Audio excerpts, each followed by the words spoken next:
ಮೊನ್ನೆಯಷ್ಟೇ ನರೇಂದ್ರ ಮೋದಿ ನೇತೃತ್ವದ ಸರ್ಕಾರ ಆಹಾರ ಉತ್ಪನ್ನಗಳ ಮೇಲಿನ ಜಿಎಸ್ಟಿಯನ್ನು ಶೇಕಡಾ 12ರಿಂದ 5ಕ್ಕೆ ಇಳಿಕೆ ಮಾಡಿದೆ. ಈ ಹಿನ್ನೆಲೆಯಲ್ಲಿ ಕೇಂದ್ರ ಸರ್ಕಾರದ ಸೂಚನೆಯಂತೆ ಸೆಪ್ಟೆಂಬರ್ 22ರಿಂದ ಮೊಸರು, ತುಪ್ಪ, ಬೆಣ್ಣೆ, ಲಸ್ಸಿ ಸೇರಿದಂತೆ ನಂದಿನಿಯ ವಿವಿಧ ಉತ್ಪನ್ನಗಳ ಬೆಲೆ ಇಳಿಕೆ ಮಾಡಲು ಕರ್ನಾಟಕ ಹಾಲು ಉತ್ಪಾದಕರ ಮಹಾಮಂಡಳಿ ಅಂದರೆ ಕೆಎಂಎಫ್ ಮುಂದಾಗಿದೆ.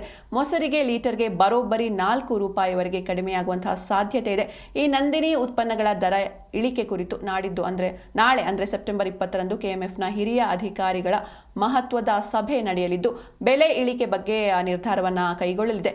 ಒಂದು ವೇಳೆ ಸಭೆಯಲ್ಲಿ ದರ ಇಳಿಕೆ ಬಗ್ಗೆ ನಿರ್ಧಾರ ಕೈಗೊಂಡ್ರೆ ಸೋಮವಾರದಿಂದಲೇ ನಂದಿನಿ ಉತ್ಪನ್ನಗಳ ದರ ಜಾರಿಯಾಗುವಂತಹ ಸಾಧ್ಯತೆ ಇವೆ. ಇದರಿಂದ ಬಡ ಹಾಗೂ ಮಧ್ಯಮ ವರ್ಗದ ಜನರಿಗೆ ಭಾರಿ ಅನುಕೂಲವಾಗಲಿದೆ.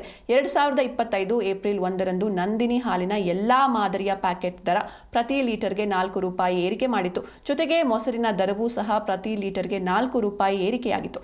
ಇದೀಗ ಇದೇ 4 ರೂಪಾಯಿಯನ್ನ ಕಡಿತ ಮಾಡೋದಕ್ಕೆ ಕೆಎಂಎಫ್ ಮುಂದಾಗಿದೆ.